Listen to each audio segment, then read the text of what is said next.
Des mots sur les mots et des diagnostics. La santé au Sahel et en Afrique. Maladies, Traitement, soins, protocole. prévention. Un check-up hebdomadaire de l'actualité médicale en Afrique. Ifriqiya FM. Votre bien-être santé.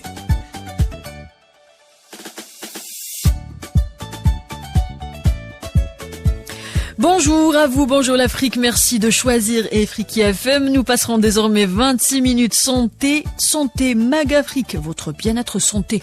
Je suis Samar Hamadi, accompagnée comme à chaque fois du docteur Ilyas Hamouk, spécialiste des maladies infectieuses. Tout d'abord, docteur, comment va la santé? Bonjour Samar, ça va et toi? Ça va tranquille. Donc il s'agit aujourd'hui de ce qu'on appelle l'intolérance au gluten, ou plus couramment la maladie cœliaque. C'est une maladie chronique, intestinale, auto-immune liée à l'ingestion du gluten. Je sais que quelques personnes là à l'écoute se reconnaissent, alors je vous laisse, docteur, nous dire davantage. Alors c'est très complexe comme question parce que le diagnostic n'est pas évident et ça peut ressembler à beaucoup d'autres maladies. Alors la maladie cœliaque, qu'on appelle aussi entéropathie au gluten, cœliaque, ou intolérance au gluten, c'est une maladie auto-immune qui est caractérisée par une mauvaise digestion du gluten. Alors le gluten, c'est des fractions protéiques qui sont contenues dans différents types de céréales, très consommées dans le monde, et notamment en Afrique, comme le blé, l'orge, le seigle.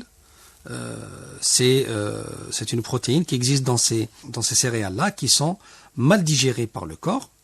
Et c'est pas ça le problème, parce que ça induit une malabsorption de certains nutriments, comme les vitamines, le fer, le calcium. Donc ça peut donner à la longue des carences alimentaires qui imposent à ces personnes-là, et on va voir ça dans le traitement et la prévention, d'avoir un régime, c'est ce qu'on appelle le régime sans gluten à vie. Un régime sans gluten à vie. Il ne faut pas confondre la maladie cœliaque avec l'allergie au gluten. Et justement, docteur, on parle d'intolérance au gluten. Expliquez-nous brièvement qu'est-ce que le gluten? Alors le gluten, c'est une protéine. C'est des fragments de protéines qui existent dans certains céréales, comme le blé, l'orge, l'avoine. Il y a beaucoup de céréales. Par exemple, ça n'existe pas au niveau dans le riz, par exemple, dans le riz, dans le soja, ça n'existe pas. Cette protéine, elle est malheureusement, elle est pas digérée par le corps. C'est une protéine qui est impliquée dans l'alimentation. Le gluten vient du latin qui signifie colle, comme la glu. Voilà. Glu, oui. C'est une protéine qui est très répandue dans notre alimentation. Surtout en Afrique subsaharienne où on consomme beaucoup de blé, et ces protéines-là vont, quand elles arrivent au niveau de l'intestin, chez la personne qui a une maladie cœliaque, c'est qu'elle a une atrophie villositaire. Donc cette protéine-là, si elle est au niveau de l'intestin, elle va donner une atrophie villositaire qui est une destruction de la paroi de l'intestin grêle. C'est une réaction. C'est une maladie auto-immune, donc il y a une prédisposition génétique.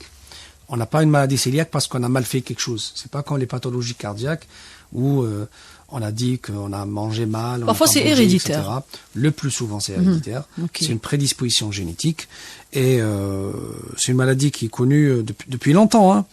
Ça a été décrit en 1888 par un médecin pédiatre, Monsieur Samuel Guy, au docteur Samuel Guy. Qui lui a donné le nom de celiac affection parce qu'il a vu qu'il y avait beaucoup d'enfants qui faisaient des signes digestifs majeurs, et on va voir ça dans les symptômes. Nous y reviendrons justement sur en 1888, c'est une maladie qui a été déjà très ancienne, décrite, ça fait longtemps, et qui malheureusement existe souvent et qui existera pour toujours. Alors avant de s'étaler, plus on parle d'une intolérance au gluten, comment précisément réagit le corps une fois avoir contacté ou avalé le gluten? On parle alors de réaction physique. Alors le gluten, j'ai dit qu'en termes latins signifiait colle, ou glu, que ça vient aussi du mot agglutination. Donc c'est une masse qui est protéique, qui est visqueuse, qui reste après l'extraction de l'amidon, du blé et d'autres graminées. Et voilà, cette protéine, quand elle arrive au niveau de l'intestin, quand on a un problème qui est déjà existant, c'est de ne pas la digérer. Et quand on ne digère pas le gluten, elle va causer une inflammation. Et à la longue, on a une atrophie villositaire. Vous savez que dans la paroi intestinale, notamment l'intestin grêle, qui absorbe les nutriments, il y a ce qu'on appelle des villosités. C'est comme des cils. C'est comme des cils pour l'œil. C'est des petits filaments qui absorbent les aliments. Et quand on a une intolérance au gluten, donc on a une réaction inflammatoire qui va détruire ces cils, ces villosités. Et à la longue, malheureusement, on va pas absorber les nutriments dont le corps a besoin, notamment les vitamines, le calcium, etc. C'est pour ça qu'on va avoir une réaction inflammatoire, immunitaire. Donc on a une diarrhée qui est constante parce qu'il n'y a pas il y a une accélération du transit, il n'y a pas d'absorption des aliments. Et puis à la longue, surtout chez les enfants, parce que ça se déclare souvent à l'enfance, on a un syndrome de malnutrition, de malabsorption. Donc l'enfant, il mange, mais il se nourrit pas finalement parce que les aliments ne sont pas absorbés à cause de cet état inflammatoire, à cet état de destruction au niveau des villosités qui est dû à une intolérance au gluten. Et je rappelle que c'est pas une allergie au gluten, parce que l'allergie au gluten existe. C'est quand on consomme du gluten, on fait une allergie, par exemple, on fait une éruption cutanée. Il y a une rougeur, j'imagine, voilà, dégoûtant. Une éruption, Oui. on a une démangeaison. Ça, c'est l'allergie au gluten. Là, c'est de l'intolérance au gluten. Et maintenant, docteur, parlons d'une personne ayant la maladie. Comment se présente-t-elle sur elle?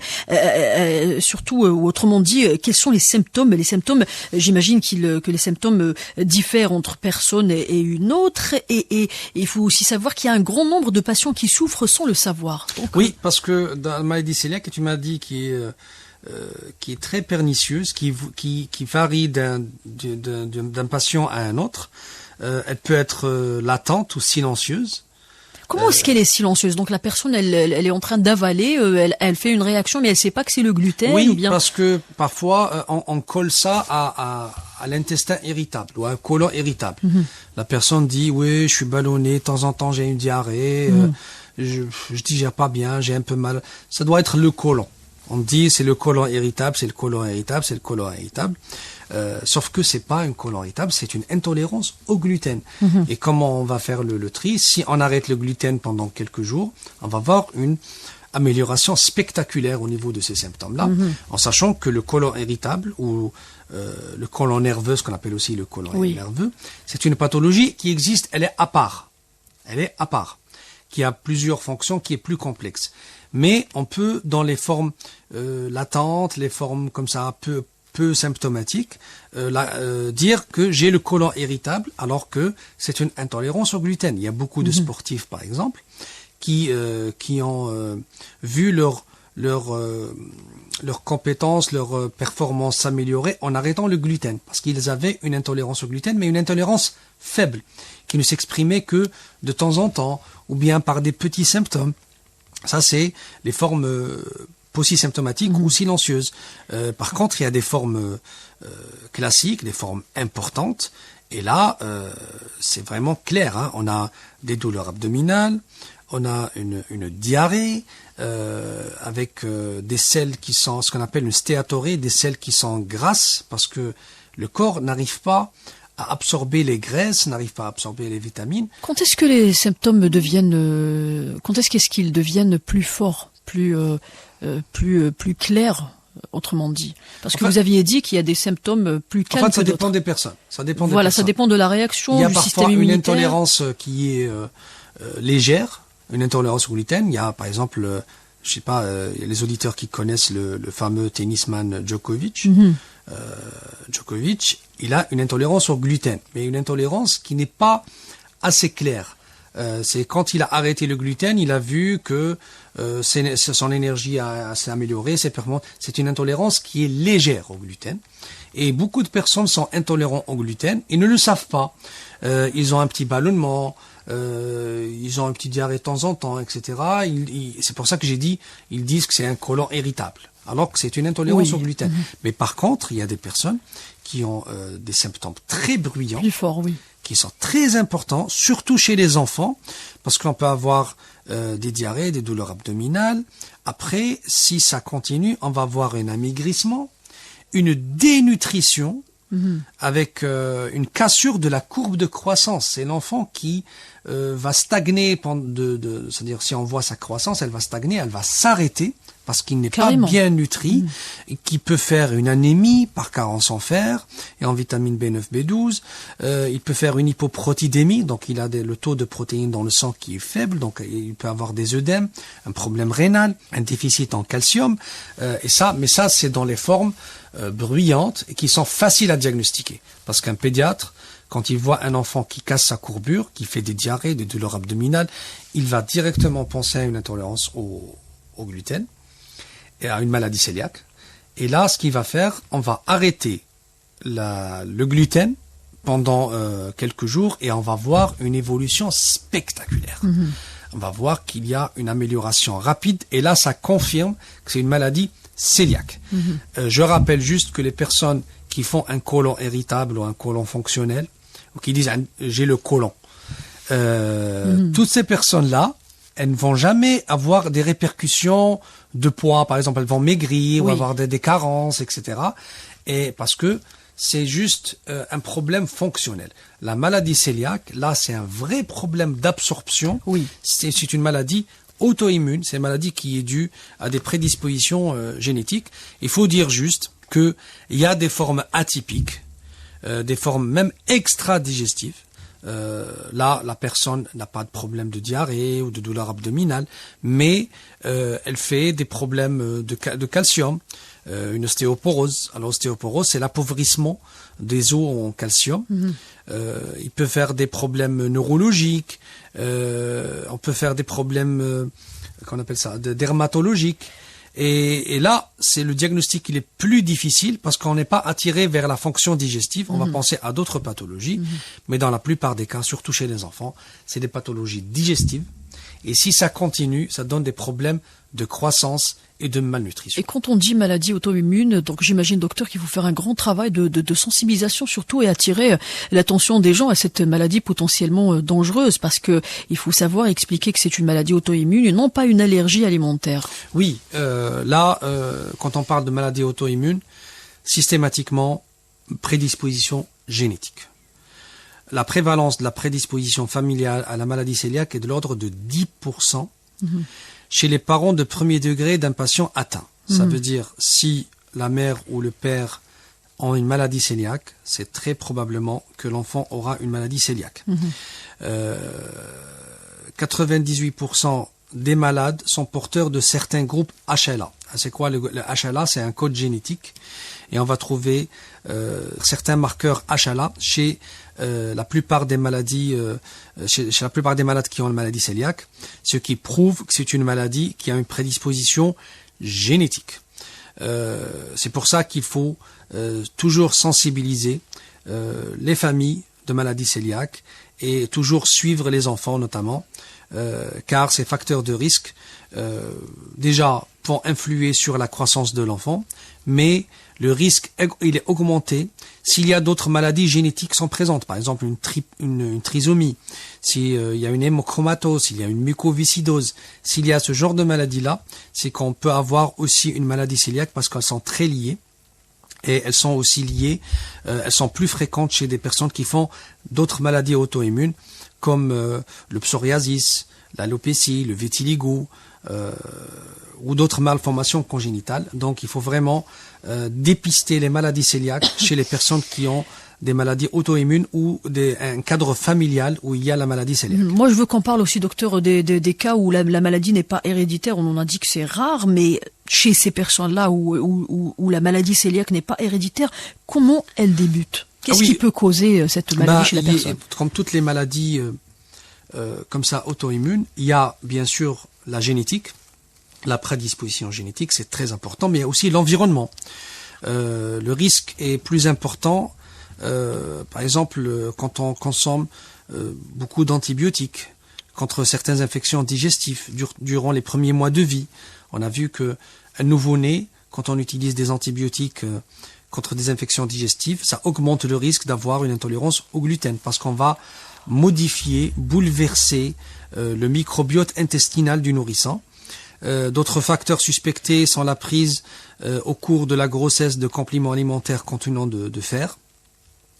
On a remarqué aussi que les mycotoxines alimentaires, les herbicides, les glycophosphates qui sont malheureusement utilisés dans l'agriculture et dans l'industrie alimentaire, malheureusement vont accroître ce risque de faire une intolérance au gluten, même si on n'a pas de prédisposition génétique. C'est pour ça qu'il faut éviter à tout prix chez les bébés, chez les petits enfants, d'avoir une alimentation industrielle. Par exemple, il faut mieux donner des compotes de fruits qui sont faites à la maison que donner des compotes de fruits achetés au commerce, parce que il y a beaucoup de substances chimiques qui vont, même si au début ça n'a pas l'air grave, mais ça va ajouter le risque de faire une intolérance ou majorer le risque de faire une intolérance au gluten. Et puis l'intolérance au gluten, docteur, est-elle fréquente? Je vais reformuler plutôt, j'en ai deux questions, non une seule question. J'ai déjà lu que l'intolérance au gluten est plus fréquente chez la femme que l'homme. D'abord,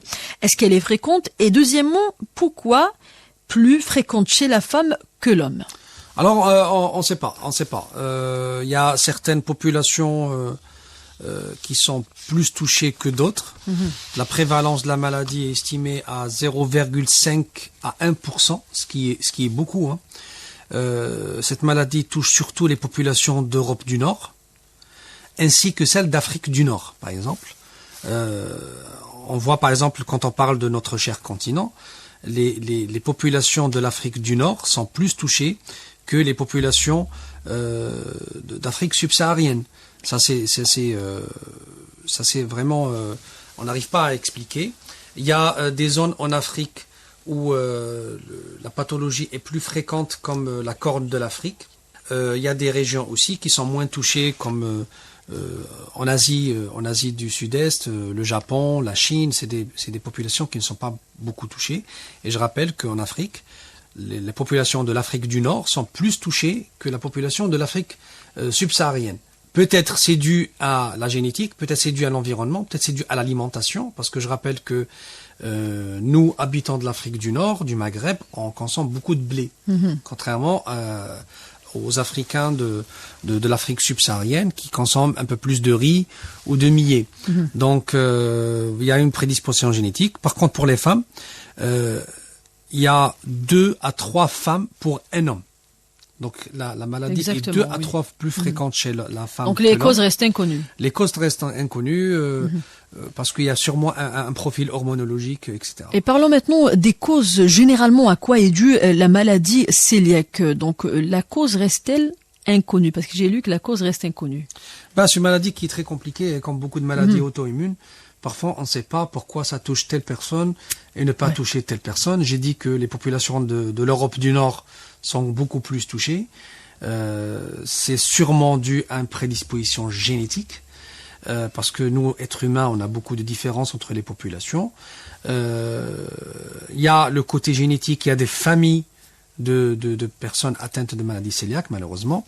Mais malheureusement, avec notre environnement un peu plus industrialisé, on voit que il y a l'impact de l'alimentation, notamment tout ce qui est glyphosate. Alors le glyphosate, c'est quoi le glyphosate? C'est une substance qui est utilisée notamment dans l'industrie alimentaire. C'est un herbicide qu'on utilise dans les agricultures de masse et qui malheureusement se retrouve dans notre alimentation, qui va donner beaucoup de complications. Il y a les perturbateurs endocriniens qu'on voit dans notre alimentation moderne. C'est pour ça que peut-être en Afrique subsaharienne, il n'y a pas beaucoup de cas parce qu'on a une alimentation qui est plus naturelle. Et bien sûr, la consommation de blé. C'est puisque le blé contient du gluten, donc les pays qui consomment le plus de blé ont plus de malades cœliaques, parce que je rappelle que le gluten n'existe pas, par exemple, dans le soja ou dans le riz. C'est pour ça qu'on donne à ces enfants-là qui sont touchés une alimentation où il n'y a pas de blé, par exemple, il n'y a pas d'orge, il n'y a pas de seigle. Et parlons de l'alimentation, docteur. On a parlé tout à l'heure de la perte d'appétit. Donc la plupart des adultes affectés présentent une faiblesse et une perte d'appétit. C'est quoi le rapport avec l'appétit? Parce que si on est intolérant au gluten, on va systématiquement faire des symptômes digestifs. C'est comme les gens qui ont une intolérance au lactose. Le lactose, je rappelle, qui est un sucre qui est lié aux produits laitiers. Les gens qui ont une intolérance au lactose, ils vont faire des troubles digestifs, ballonnements, beaucoup de gaz, des diarrhées, etc. Le gluten, c'est la même chose. Donc une personne qui, à chaque fois qu'elle s'alimente, elle va faire des douleurs abdominales, elle va faire des diarrhées, des vomissements, etc. Donc automatiquement, elle ne veut pas manger. Elle a un problème d'appétit, elle ne veut pas manger. Et surtout chez les enfants chez qui on ne fait pas le diagnostic, l'enfant, le pauvre, il veut pas s'alimenter parce qu'il sait que quand il s'alimente, il aura des problèmes digestifs. Donc ça, c'est le premier côté, c'est par rapport à l'appétit. Et deuxième côté, c'est contraignant d'avoir des gaz, d'avoir des vomissements, d'avoir des douleurs abdominales tout le temps.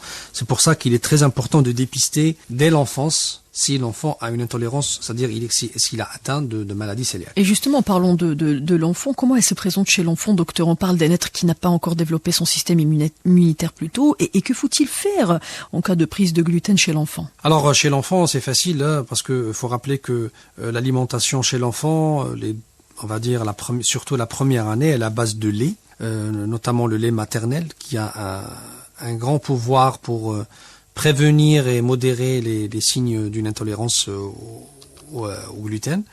Mais dès qu'on commence à introduire d'autres aliments dans l'alimentation du bébé, à savoir des farines, à savoir du pain par exemple, etc. Et là, ça varie de quelques jours à quelques semaines, on voit que l'enfant fait des troubles digestifs, on voit que ses selles sont différents, qu'il a des diarrhées, qu'il a des gaz, qu'il se plaint c'est-à-dire qu'il pleure souvent parce qu'il a un problème abdominal, et là, on sait qu'il a un problème digestif. Mmh.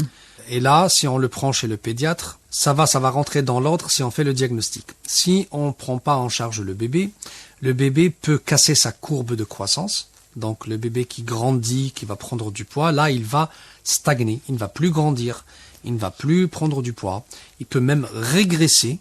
Et là, si ça continue, il peut faire des problèmes d'anémie, il peut faire des problèmes de calcium, des problèmes dans sa croissance avec des courbures au niveau des jambes, etc. Et cela dû à une malabsorption. On a dit que ça bloque même la croissance. Oui, ça peut. Il peut et même, ça c'est très très dangereux. Il peut même régresser sur le poids. Et là, il faut vraiment faire le diagnostic le plus tôt possible et prendre en charge. Donc, et parlons du diagnostic justement, docteur. C'est une maladie très polymorphe dont le tableau clinique varie largement d'un patient à un autre, et cela rend le diagnostic difficile, j'imagine. Oui, surtout chez l'enfant, parce que ça peut durer des jours, des semaines.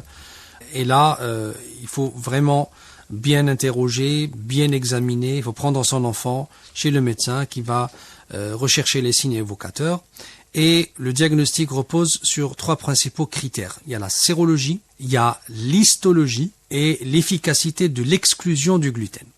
Alors, sérologie, c'est quoi? C'est on va doser les anticorps anti-transglutaminase dans le sang.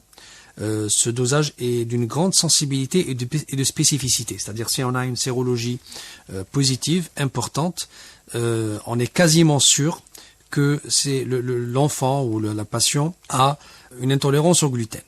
Il y a la méthode qui a été la plus utilisée avant et qui celle qui va confirmer à 100%, c'est de faire une biopsie duodénale. Une biopsie au niveau de l'intestin grêle.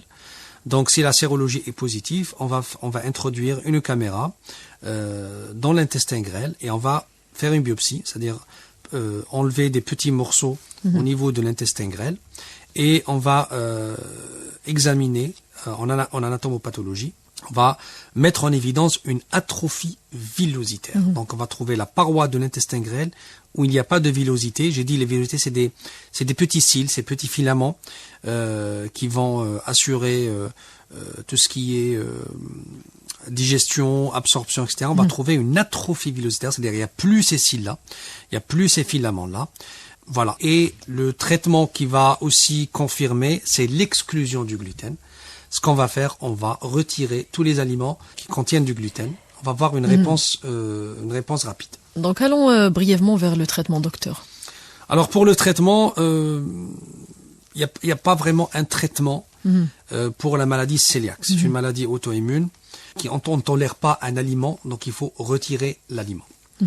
On peut donner un traitement qui va diminuer les symptômes. Si on a une diarrhée, ça va diminuer la diarrhée. Si on a une douleur abdominale, etc.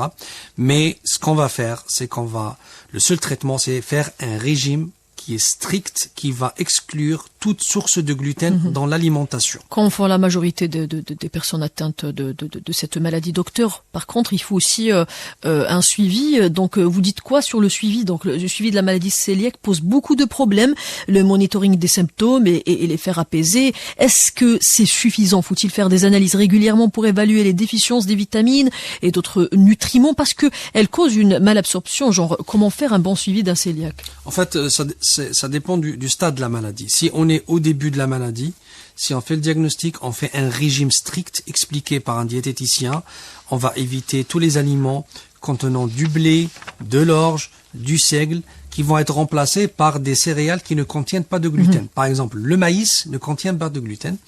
Le riz ne contient pas de gluten. Donc on peut faire du pain avec de la farine de maïs ou de la farine de riz. Ces aliments-là, le maïs et le riz, ne contiennent pas de gluten. Donc on doit faire un régime strict. Et au bout de quelques jours à quelques semaines, on va voir qu'il y a une amélioration au niveau de la digestion, une amélioration au niveau de l'absorption. Mais comme tout régime, si on fait des entraves, on va avoir réapparition des symptômes. Merci docteur, c'était un numéro consacré aux maladies cœliaques. Merci à vous d'avoir choisi notre station. Notre rendez-vous se renouvelle mercredi prochain, même heure, même station. D'ici là, prenez soin de votre santé et de votre communauté.